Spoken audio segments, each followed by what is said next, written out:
Welcome to Mindfully Integrative Podcast with your host, Dr. Damaris G.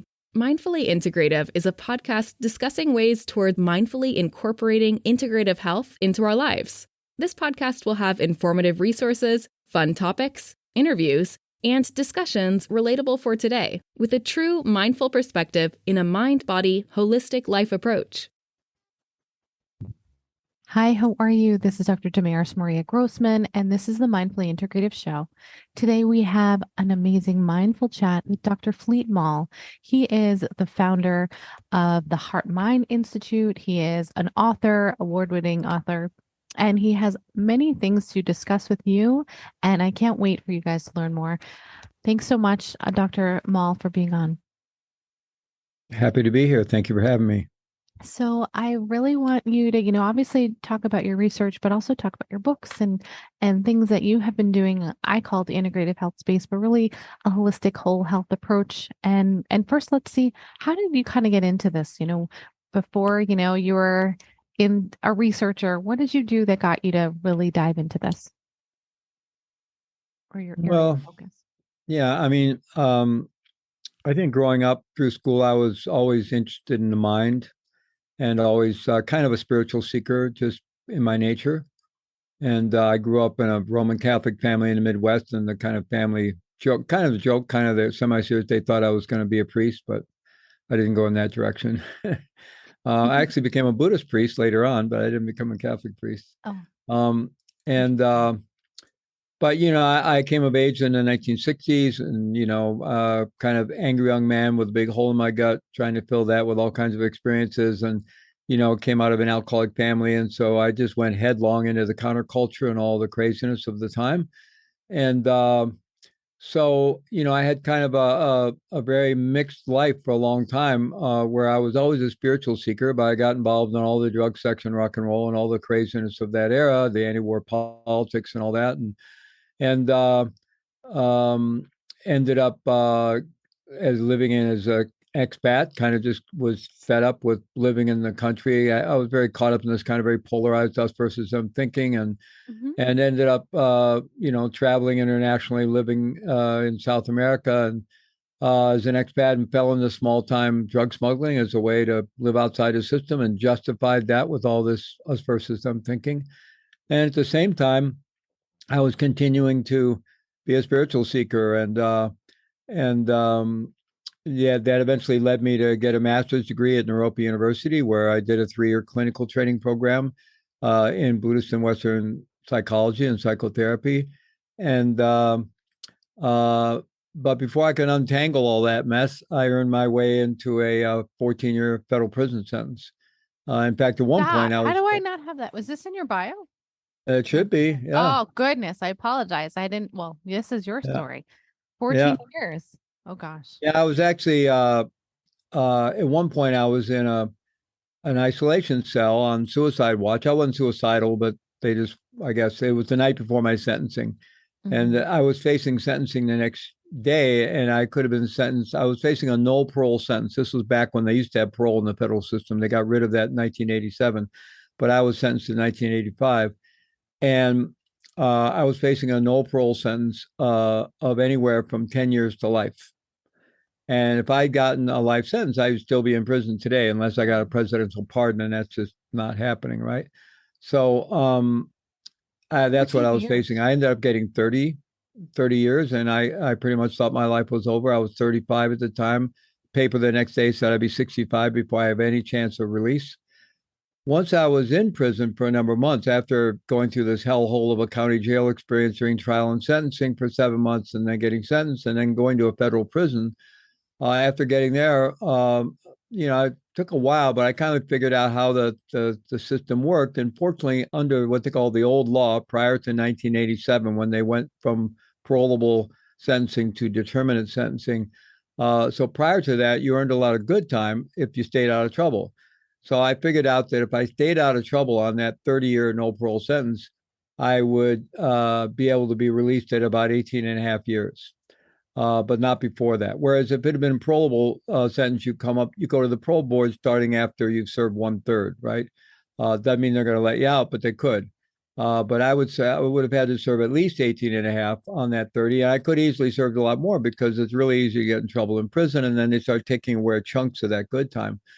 Then it took I appealed my case. I didn't feel I was guilty of one charge, which carried the no parole sentence. I would have gladly pled guilty to being involved in the smuggling I was involved in and put myself at the mercy of the court for sentencing. But this no parole sentence, I didn't really feel I was guilty of it, and so that's why I went to trial. Anyway, I appealed that conviction, and on appeal, they ended up dropping off one count. I had an aggregate sentence that amounted to 30, made up of different pieces, 5 different counts. So they knocked off one that reduced it to 25. And then, and that took about 3 years. So at that point, then I knew if I stayed out of trouble, I'd serve 14 and a half, but possibly half would be served outside, which I did. I served the half outside, half in a halfway house and half of it in under house arrest. But I was in federal prison for 14 years. That's from 1985 to 1999. Mm-hmm. You make it sound like it's nothing. Well, no, it was hardly nothing. It's been a long time. I remember when I'd been out for 14 years, I've been out, or even 15, when I've been out longer than I was in. And time has gone by a lot quicker since I've been out than it did when I was in, to say the very least. But I've been out now for, going on 23 years. So it's a long time ago. But obviously seminal experience in my life, and it really influences a lot of the work I do today. I mean, my big part of my life is still being in a very active role with the nonprofit I started when I was in prison some 33 years ago, called Prison Dharma Network. It's also known as Prison Mindfulness Institute, and has other divisions called Engage Mindfulness Institute and Center for Mindfulness and Public Safety. And we bring mindfulness to at-risk incarcerated and returning adult and youth citizens. We're bringing mindfulness to the correctional officers, probation parole officers, police, judges, public defenders, prosecutors, other first responders. And so that's a big part of my life, still, the work through the nonprofit. And so it was a seminal experience for me. And also because when I got locked up, I've been doing deep work for a long time. I'd already been trained as a Buddhist teacher, and I'd gotten a master's degree, a clinical training as a psychotherapist.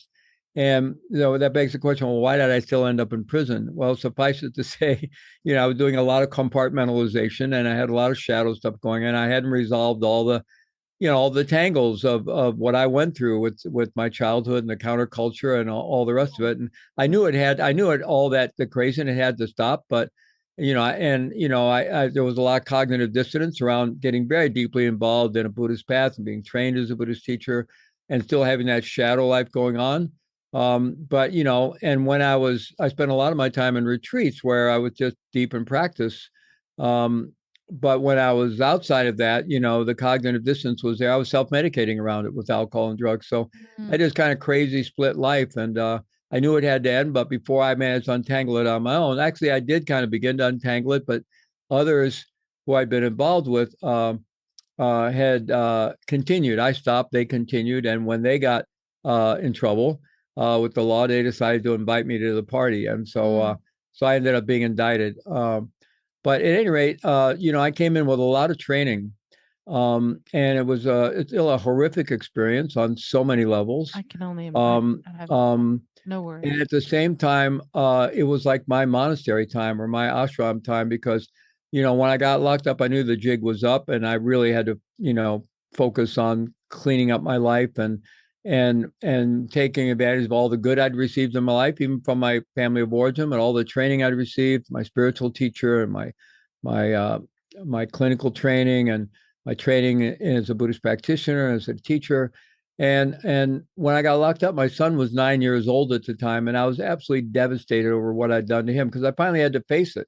All those years, I actually thought of myself as a good father. I loved my son. I'm a good father, and I was a horrific. I was putting him at risk constantly by being involved in that, and he ended up having to grow up a good part of his life without a dad. So I was devastated by that. I hit that wall and went through a real dark night of the soul, and I became absolutely dedicated, committed to extricating all the negativity out of my life and really focusing on, I had no surety that I would survive that prison time at all. I mean, initially I thought I was going to be there for 30 years, and But even after I knew it would be less than that, I still had no surety that I would survive my time, even up until near the end, because people were dying there. I mean, I did my time in a federal maximum security federal prison hospital where people did die of violence, but mostly they were dying because the patients who were there for treatment, for medical treatment, they were dying of cancer and AIDS and liver disease, and I saw healthy prisoners who were in the general population, like myself. I was part of what they call the work cadre or general population,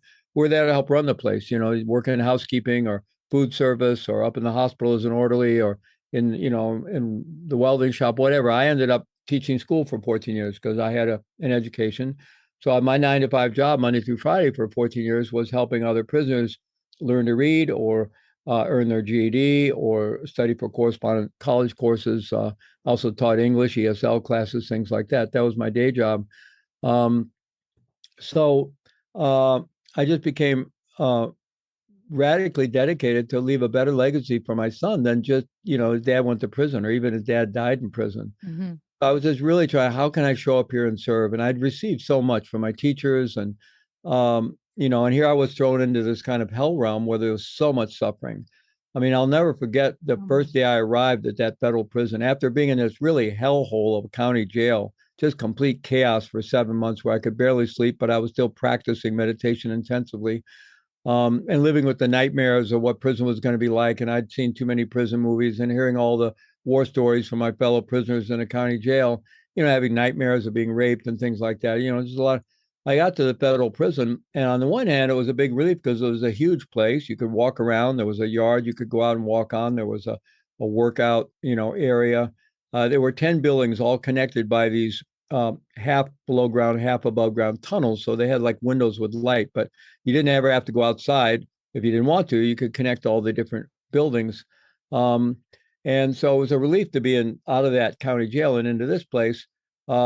But I remember the first day walking the halls, and I'm seeing men coming out of this psychiatric ward, the ones who were able to leave the ward and get out in the yard and so forth, kind of doing the Thorazine two-step, or out in the yard talking to themselves. Or I was seeing men being guided around who were blind in prison, and somebody's helping them around. I'm seeing people being wheeled around in wheelchairs who are paraplegic and quadriplegic or emaciated, dying of cancer and AIDS. And it was literally the first day I was there, I thought I was in some kind of Fellini movie of suffering, right? And it just was such a shock. But in some ways, that was really good, because when I arrived there, of course, I was caught up in the drama of my own situation. I'd just been sentenced to 30 years. My life was over, right? I was very much caught up in my personal drama. And then I get to this place and I'm confronted with this incredible amount of human suffering. It just woke me up out of my own self-preoccupation and all the, what I'd received from my spiritual teachers, who's, as an example, especially my primary spiritual teacher, Trungpa Rinpoche, a Tibetan master, whose life 24/7 was all about serving humanity. So, that just kicked in, and I became focused on how do I show up here and how do I serve here, and how to also really focus on my own personal transformation and my own practice. I became incredibly dedicated to my own practice and my own education, and my own transformation, as well as serving in that environment. So it ended up being a very transformational experience for me, although, it was still, I mean, on a good day, you only had maybe a half dozen really demeaning experiences, either with your fellow prisoners or the correctional officers, things, just assaults on your humanity. And, so, I mean, it was a very corrosive environment to live in. But, through using internal spiritual practices and really focusing on my own health and well-being and my mindset and doing deep meditation practices, I actually learned to live in that very corrosive environment in a very positive way, and not be overly traumatized by being in that environment.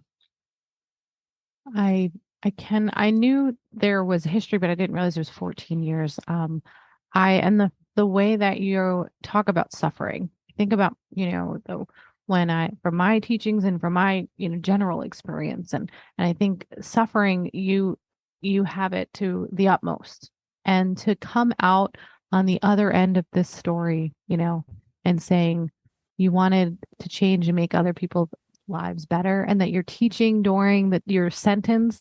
And I mean, you got half sentenced. I mean, there has to be reason why all the work that you were doing in the prison not only did your appeal, but I mean, I do believe that you were not supposed to be in there 30 years. Like your work, it meant something, and now your work now means something. Do you find it harder now, or do you find it harder then?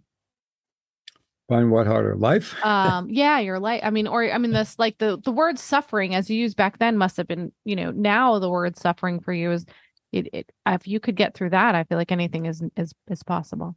Well, I do a lot of teaching and training with people. I mean, before the pandemic, I was a road warrior on the road every week all over the world, teaching all kinds of mindfulness-based programming and emotional intelligence training, and for the general public, leadership stuff, corporate stuff, prison programs, all kinds of things, doing a lot of peace work and bearing witness work in Africa and former concentration camps in Europe and so forth. Of course, when the pandemic hit, like everybody else, I've been home and doing everything online, right? Right. But I often share with people that, and I've shared this with prisoners very, very frequently. It's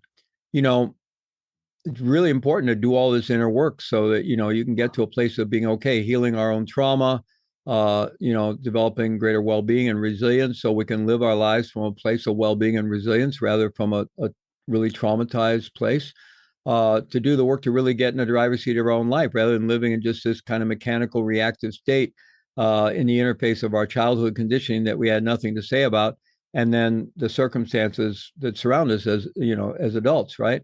And most of us kind of live, we may think we're, free thinking adults, autonomous adults making free thinking decisions all day long, but mostly we're very habitual, and we're mostly just living in this mechanical reactive state in this interface between the world around us and our childhood conditioning. It actually takes strong intention and practice and mind training to become conscious and become aware and be able to actually live consciously and live in a wakeful way and really direct your own life and your own destiny.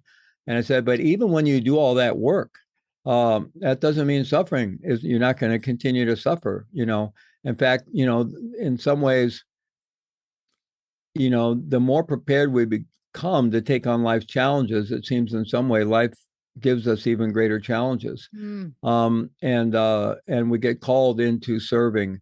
But since I've been out, or even, before I got out, along with the process of incarceration, I lost my first and core spiritual teacher, Chogyam Trungpa Rinpoche, early on in my prison years. I went to prison in 1985. He died in 1987. That was very devastating. And then, I was very hopeful, and especially once I knew that I was going to have to serve 14 if I stayed out of trouble, and I did manage to, although it was, a lot of it was by hook or crook. I mean, I had always had strong intentionality. I wasn't looking for trouble, but it's easy for trouble to find you, even when you're not looking for it when you're in prison. So it's kind of like a powder keg, and I lived on a unit designed for 50 people, and it had usually about 185 men and no air conditioning. And, there was some kind of, conflict waiting around every corner if you weren't really mindful and awake and so forth. So, wow. I lost my train of thought there for a moment, but maybe I can backtrack from him to. No, with that, you were talking about suffering, and then at that time. Oh yeah. So, right around the time of getting out, I was very hopeful that I would, once I knew I was only going to serve 14, I was very hopeful that I would get out. My parents would get to see me out and, doing okay, right? And that was a very strong hope of mine. And as long as the deep longing to, to be able to be present in my son's life again.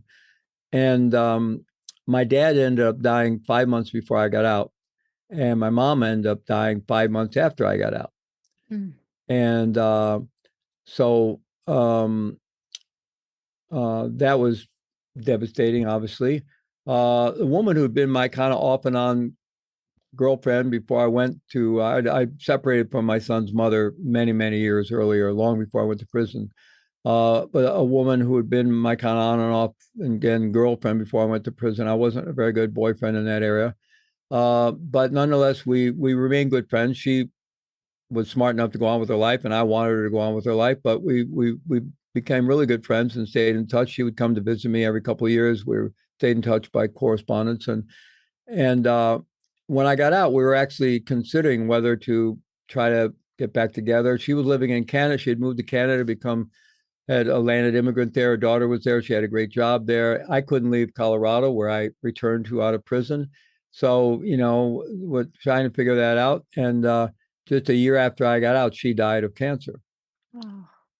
Um, and then the next two relationships that I got into, both, I've been blessed to meet some and, have some amazing women be part of my life. But one relationship I was in that had to end because that person was having a lot of struggles, and it was putting me at risk because I was still on probation and parole, and beautiful person, but struggling, a lot of trauma, I think. And anyway, they ended up committing suicide about 6 months after our relationship ended. So I wasn't a direct result of us breaking up. She was already in another relationship, but it was still absolutely devastating. And then I found my way into another incredible relationship with my partner, Denise, who, was just, and we were both, deep practitioners in the same tradition, and we're just an amazing human being. And, we were together about 5 years, and then she got cancer and died. So, you never know what's going to unfold. I feel very blessed today. I didn't know if I'd ever be in a relationship again. I'm married, and I'm to Sophie, and an amazing woman, and I'm the love of my life. And I'm so happy to share my life with her. So, that's wonderful, but life is very uncertain, and everything's, we're constantly trying to, solidify ourselves and solidify life and get it, okay, now it's going to stay this way, but it's not like that. Life is, completely groundless and impermanent. And so, but fortunately, the mind training available in the mindfulness movement and in the deep contemplative traditions underlying that, or where that was sourced from, provide practices where we can transform our mind, our way of being, and our consciousness, such that we're able to actually make peace with that impermanence and that groundlessness, and actually thrive in it and find energy and joy in it, right? Which is really the amazing You make me cry. adventure I of love this what life. you're saying. I said you're making me cry because I'm thinking about how right you are, and your thoughts and your words are just so profound. I think about how mindfulness for me has changed my whole life, and I think my struggles were hard. Your story is 100 times harder than mine, Well, it's but all relative, it's all right, suffering. When but we're there, it's painful. no, but the strength that you're describing that we have available to us within um is there, that people need to know that that the practice is part It's of what absolutely helps us there. heal. Each one of us has an unconditional, inherent reservoir of strength and courage and compassion. And my Tibetan teacher called it basic goodness. And when we get beneath all the noise and, all the conditioning and all noise through using contemplative means to get into the depth of our being, we can have that experience of realizing that, no, I'm not broken and I don't need fixing. I'm completely complete and whole. And I am innately good, and I'm connected to the world, and life is good, and I'm good. It's not just a thought. We have that experience through these practices, and that changes everything. We still got to deal with all the challenges of life, and but it really shifts everything, because we're not living from those lives all of us were told in one way or another growing up, that we're not enough, or we're broken, or we need fixing, or what have you. I mean, Dr. Maull, I feel like your words are there, your legacy. I know that you had said, you wanted something more than, just to get out of prison, right? Or, and get through. You're showing and making legacy and change because you're making impact in so many people's lives, even past all of your struggles. And each of these stories that you're saying are not just one-off things. Like prison is one, a death of loved one, but a death of a few loved ones, and then the relationship with your family, like all of those aspects. One person sometimes can't even handle one of those. And I hope that someone listening or can understand that we can get through these parts and these things. And it's a work in progress, but obviously you've been doing the work for years. And I find you an amazing man. I'm crying, right? I'm thinking about it and I'm starting to get a little I'm very emotional thinking about how much work you've done on your own self and how much now you can guide other people. And I think that that must have taken so much of you, you know what I mean? Yourself to go and then to be beyond a teacher. Cause I feel like you're not even a teacher. You're almost like ascended here. Yeah, and on some level, in my life, it feels choiceless on many, many levels. And I realize all kinds, people make all kinds of choices, but and I certainly have made some unfortunate choices in the past and made some much better choices more recently in my life. But in some ways, the direction of my life does. I mean, it may sound heroic to people, but it doesn't really feel heroic to me. It feels more choiceless, and I've been given so much by so many people. And really, my understanding of life today is that it is about training. I'm training to be a human being, and I'll be doing that training until I die, and in some sense training to die. Always how can we keep emerging as the best version of ourselves? Not that there's anything wrong with the current version, but we're like any life form, we're designed to grow and thrive and evolve, right? We're not designed to be static, right? So and that really is an important distinction there, because sometimes when people think about making changes in their life, and the whole kind of idea of self-improvement can come from a place of lack. Like, I'm not okay the way I am, but if I do all these things, I'll improve, and then I'll be okay, and I'll be lovable and acceptable, and I'll be okay. And that's not very helpful. But if we can get in touch through contemplative practices with that core of basic goodness, that innate unconditional goodness at the core of our being, then we can work on evolving and training ourselves, and from a different place, right? Not from a sense of lack or not enoughness, but just because it's natural to grow and thrive, and that's what we're here for. And so, I never feel like I'm training to get to some point and then I'll be ready to live my life. No, I just think of life. That's what life is. Like, every moment is an opportunity to keep growing and opening and become more loving and more compassionate, more awake, and less driven by, unconscious shadow stuff. And and that just seems to me about what life is, the journey is about. And it makes life an incredibly exciting journey, really. Do you feel like you are without, is your life without anything at this point? I mean, relationship wise, or like everything that you've been through, do you feel like you are without something, like you're missing anything at this point? No, I don't. I feel a real sense of fullness and richness to my life.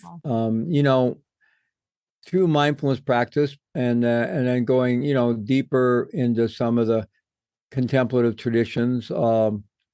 Ultimately, we can have experiences kind of blow all the noise, and into some realms that sometimes people describe as non-self, or something beyond the self, or experiences of some kind of core of a witness that's not the small self at all, or experience what sometimes people call ego dissolution through various experiences. Or it can really just be our sense of self expands so much that it's no longer about me. It's like being connected with the whole world, and your locus of decision making, your orientation, what's important to you and how you make decisions, is now not just about you, not about myself, but it's about the whole world. The idea of kind of the ecological self, right? Where so you can think of it either as a kind of dissolution and just deconstruction of the small self, or you can think of it as an expansion to where it the idea of a individuated self doesn't really seem that relevant anymore. And of course, we still, as long as we're alive, we still live in a body and need to orient, but we can have those experiences, and they connect us more profoundly to our life, right? And it's like everything. I mean, it's just like you go outside, the colors, the greenery, the flowers, it's all brighter, it's more vivid. I mean, life just shows up in a really powerful, magical way. The less caught up we are in maintaining that small self. Am I okay? Do people love me? Am I going to be okay? Am I going to get what I want? What's going on with me? What do people think about me? That crazy conversation that goes on between our ears, which today from neuroscience we know is connected to an overactive default mode network. And we know that mind training helps to make a shift from there to, at least in simple neurobiological terms, to the task positive network, and they're kind of mutually inhibitory. So the more we become focused, then that noisy part of the brain quiets down a bit, and we're able to stabilize attention and then go into deeper and deeper levels of awareness, and become more embodied and more connected. So it's just a never-ending adventure, like and from that perspective, life is still has suffering and still painful. We still experience loss. All the things that are going on in the world today that are so upsetting. With climate change and species destruction and wars and and refugee crises and violence. It's all just heartbreaking. And at the same time, we can still live life from a place of the great adventure of becoming more awake, more conscious, more loving. Oh my gosh. I'd like you to leave with that, but I was going to say what, I mean, you have so much to say, and it's beautiful. I was actually going to ask, in the realm of your helping your inmates with the mindfulness, I remember doing just small, I've worked in doing a couple classes in mindfulness for inmates and women and some veterans with a nonprofit local to me.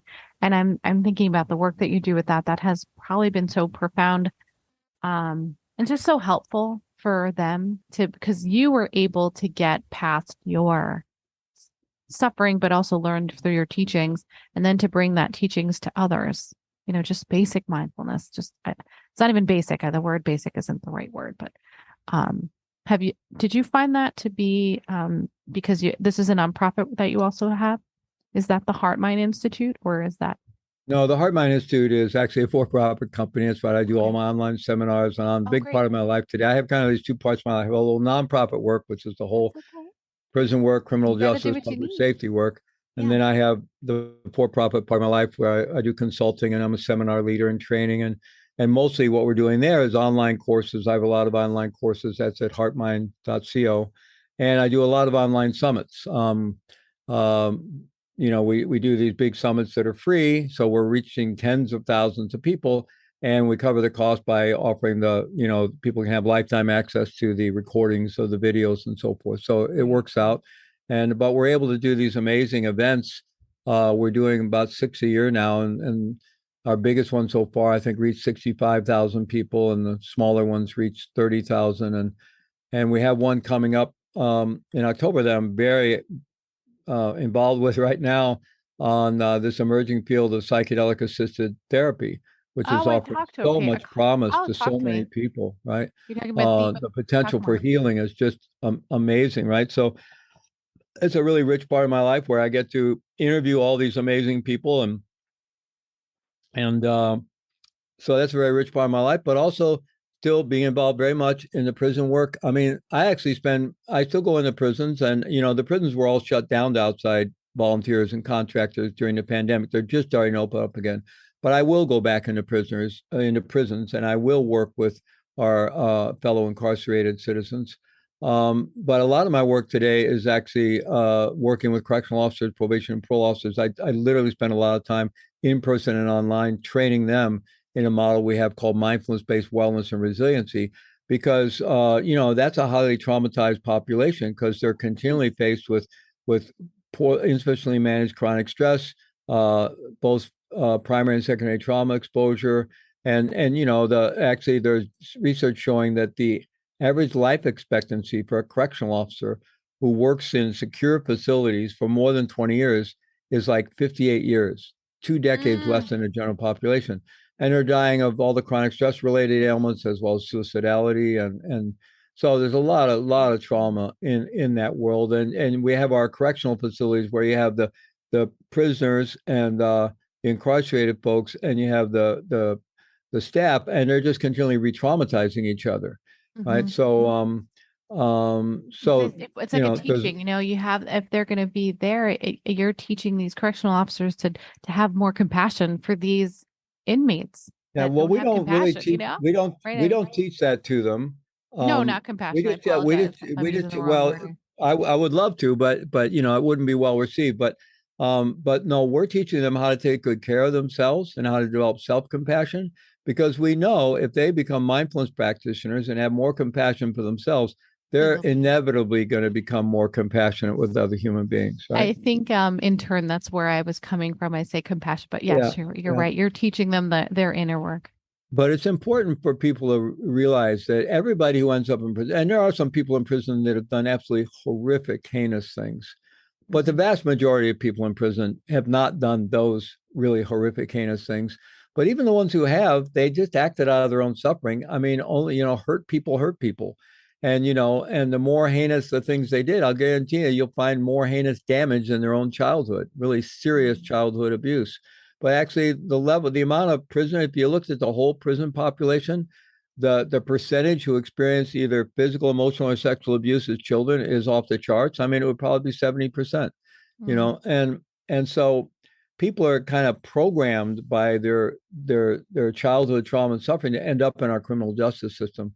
So people need to realize that everybody that's in our criminal justice system, in our prisons and jails and on parole that they're all just human beings like us, and are suffering human beings, and are human beings who perhaps suffered even more than we have in their childhoods and be highly traumatized.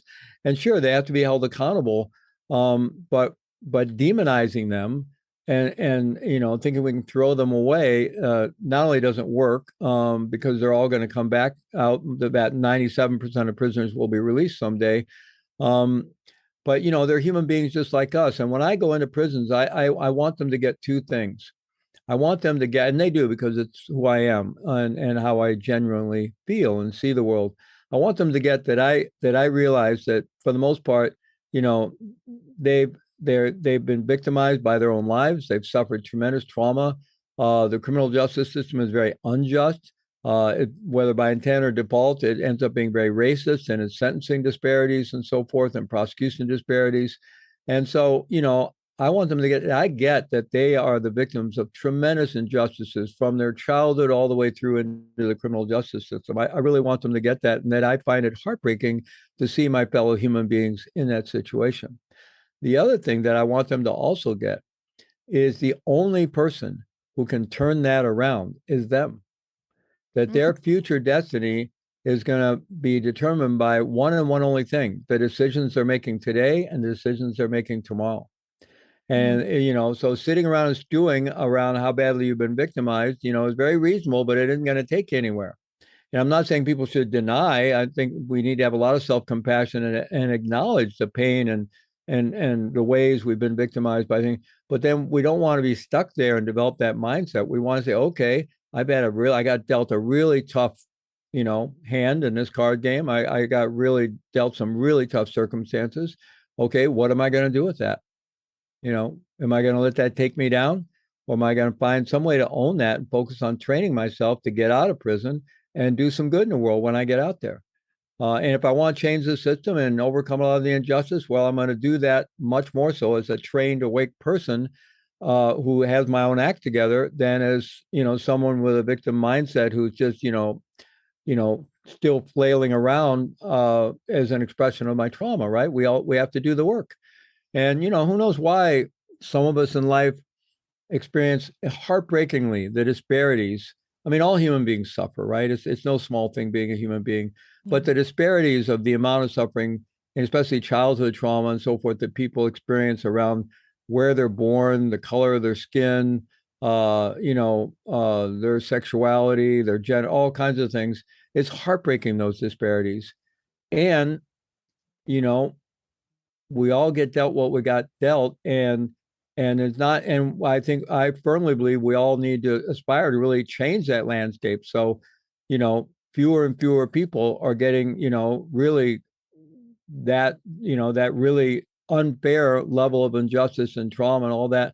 But in the meantime, for any particular individual, it's up to them to say, I'm not going to let this take me down. I'm going to find a way to use this as fuel for transformation.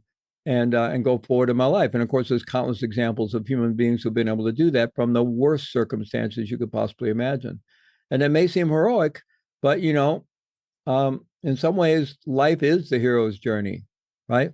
That's what the human life is. Joseph Campbell did such a great job of drawing from many different human traditions to kind of outline the core aspects of the steps in the classic hero's journey. But we're all on a hero's journey.